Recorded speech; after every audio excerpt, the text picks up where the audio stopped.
Previous video में हमने पढ़ा था कि कंप्यूटर के एप्लीकेशंस कहाँ कहाँ हैं, मतलब हम किन किन जगह पे कंप्यूटर को यूज़ करते हैं। उसके साथ साथ हमने पढ़ा था कि कंप्यूटर के एडवांटेजेस और डिसएडवांटेजेस कौन कौन से हैं। आज की वीडियो में हम लोग पढ़ेंगे कि कंप्यूटर से कौन कौन से कंपोनेंट हैं और टोटल कितने कंपोनेंट्स हैं। हर एक कंपोनेंट्स के बारे में पर्टिकुलरली आपको बताएंगे और अच्छे से समझाने की कोशिश करेंगे। नमस्कार दोस्तों, मैं दानियाल स्वागत करता हूं आपका कीडो कोडर में। दोस्तों, मैं आपके लिए इस चैनल पे इसी टाइप की वीडियो लेके आता रहता हूं। अगर आप हमारे चैनल पे नए हैं तो चैनल को सब्सक्राइब करें, बेल आइकन को ऑल पे प्रेस करें ताकि जब भी कोई मैं वीडियो डालूं उसका नोटिफिकेशन सबसे पहले आपके पास पहुंचे। तो चलिए बिना टाइम गवाए आज की वीडियो को शुरू करते हैं। कंप्यूटर कंपोनेंट्स की बात करें हम तो कंप्यूटर में 3 कंपोनेंट्स होते हैं। सबसे पहला होता है हमारा इनपुट यूनिट, उसके बाद होता है हमारा सेंट्रल प्रोसेसिंग यूनिट और एक होता है हमारा output unit. Input unit, central processing unit और output unit. Central processing unit के अंदर सीपीयू के अंदर 3 चीजें होती है। एक होता है हमारा मेमोरी यूनिट, एक होता है हमारा कंट्रोल यूनिट और एक होता है हमारा अर्थमेटिक एंड लॉजिकल यूनिट, जिसको हम क्या बोलते हैं, एएलयू बोलते हैं। सबसे पहले हम जानते हैं कि इनपुट यूनिट होता क्या है। Input unit which takes data from user and transmit into CPU. Input unit क्या करता है कि ये डेटा को लेता है यूजर से और उसको कहां ट्रांसफर कर देता है, सीपीयू के अंदर ट्रांसफर कर देता है। इनपुट यूनिट का काम यही है, जो भी यूजर्स हैं, जो भी इस्तेमाल कर रहा कंप्यूटर को, उससे क्या करेगा, वो डेटा लेगा और उस डेटा को कहां भेज देगा, सीपीयू के अंदर भेज देगा। Input unit is used to feed data and instruction to the computer on the basis of which the processing starts. जो भी डेटा यूजर देगा उस डेटा को क्या करेगा, वो सीपीयू के अंदर देगा और उस डेटा के बेसिस पे उसको आगे क्या प्रोसेसिंग करना है वो प्रोसेसिंग करेगा, है ना। इनपुट यूनिट के एग्जांपल्स कौन कौन से हैं, आपके कीबोर्ड हो गए, माउस हो गए, स्कैनर्स हो गए, ये सारे हमारे क्या है, इनपुट डिवाइस के या इनपुट यूनिट के एग्जाम्पल है। तो इनपुट यूनिट का यही काम होता है, ये डेटा को क्या करता है, फीड करता है सीपीयू को, मतलब डेटा सीपीयू को ट्रांसफर करता है, किससे लेके, यूजर से लेके। आउटपुट यूनिट की बात करें तो आउटपुट यूनिट क्या है, device which accepts information from CPU and convert it into human readable form. इसका काम क्या है, ये सीपीयू से इंफॉर्मेशन लेगा और उस इंफॉर्मेशन को ह्यूमन रीडेबल फॉर्म में ट्रांसफर करेगा। ऑब्वियस सी बात है, कंप्यूटर हमारा क्या समझता है, 0 और 1 समझता है।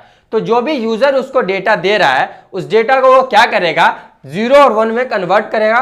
कन्वर्ट करने के बाद उस डेटा को प्रोसेस करेगा और जो भी इंफॉर्मेशन आएगा वो तो 0 और 1 के फॉर्मेट में नहीं भेजेगा। अगर 0 और 1 के फॉर्मेट में हमको भेजेगा तो हमको समझ में नहीं आएगा।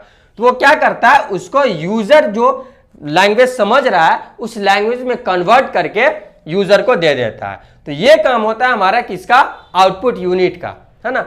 अब जैसे आउटपुट यूनिट कौन कौन से डिवाइस हो सकते हैं, मॉनिटर हो सकता है, आपका प्रिंटर हो सकता है, स्पीकर हो सकता है, ये सब हमारे किसके एग्जांपल है, आउटपुट यूनिट के एग्जांपल है। एक बात और, आपका जो आउटपुट होगा वो 2 फॉर्म में होगा, या तो वो आपके हार्ड कॉपी में होगा या आपके सॉफ्ट कॉपी में होगा।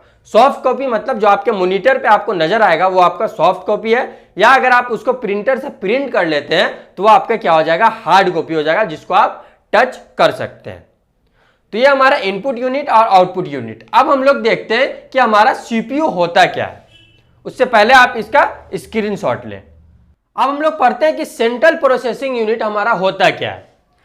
It perform all types of data processing operation like store data, process data, result। जो हमारा सीपीयू होता है वो जितने भी ऑपरेशन परफॉर्म होते हैं कंप्यूटर के अंदर वो सारा कौन कंट्रोल करता है, हमारा सेंट्रल प्रोसेसिंग यूनिट मतलब सीपीयू कंट्रोल करता है।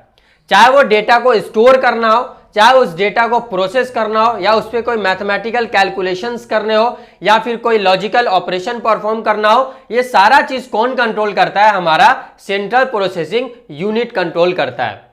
इसीलिए हम लोग सीपीयू को क्या बोलते हैं कि ये हमारे कंप्यूटर का ब्रेन है ना। अब एक चीज आ रहा है यहां पे कि प्रोसेसिंग यूनिट क्या होता है। A unit or component that is used to process data and convert it into meaningful information।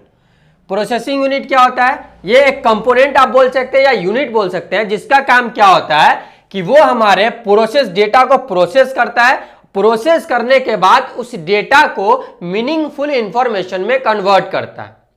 ऐसे ही यूनिट को हम क्या बोलते हैं? प्रोसेसिंग यूनिट बोलते हैं।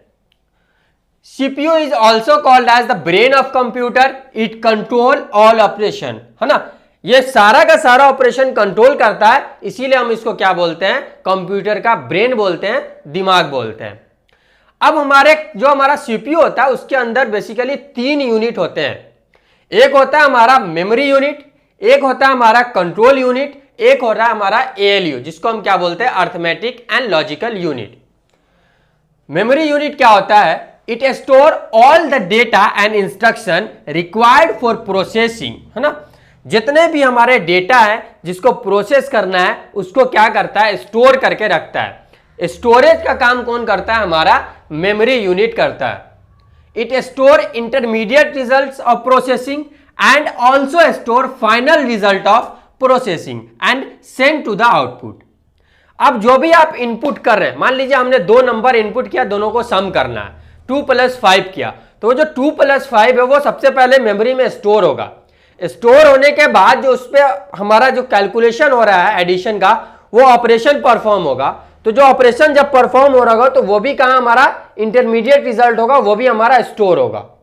जब वो कैलकुलेट होकर हमारा रिजल्ट 7 आएगा तो वो 7 भी क्या करेगा? मेमोरी यूनिट उसको स्टोर करेगा, और स्टोर करने के बाद वो कहां भेज देगा?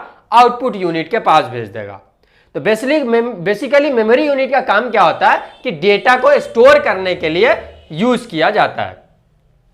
Control unit, where it will generate control signal for different purposes.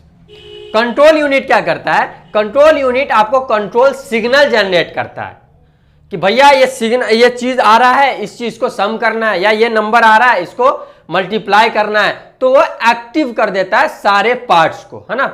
Functions क्या है हमारे कंट्रोल यूनिट का? फेच द इंस्ट्रक्शन, इंस्ट्रक्शन को फेच करता है। फेच करने का मतलब है उठा के लेके आता है। उठा के लेके आने के बाद उस इंस्ट्रक्शन को डिकोड करता है। अब यूजर जो भी इनपुट करेगा वो तो अब ह्यूमन रीडेबल फॉर्म में करेगा। अब कंप्यूटर तो 0 और 1 समझता है, तो ये क्या करेगा? कंट्रोल यूनिट उस 0 जो हमारा यूजर रीडेबल फॉर्म में है इनपुट, उसको क्या करेगा? 0 और 1 में डिकोड करेगा। डिकोड करने के बाद उस इंस्ट्रक्शन को क्या कर देगा? एग्जीक्यूट कर देगा। ये सारा काम किसका? हमारे कंट्रोल यूनिट का। इंस्ट्रक्शन को उठा के लेके आएगा, उठा के लेके आने के बाद उसको डिकोड करेगा, डिकोड करने के बाद एग्जीक्यूट करेगा। अर्थमेटिक एंड लॉजिकल यूनिट, जिसको हम लोग ALU बोलते हैं, it perform all arithmetic and logical operation. जितने भी अर्थमेटिक ऑपरेशन है, जैसे एडिशन हो गया, मल्टीप्लीकेशन हो गया, डिवीजन हो गया, है ना, सब्ट्रैक्शन हो गया, ये सारा हमारा कौन सा है? अर्थमेटिकल ऑपरेशन है।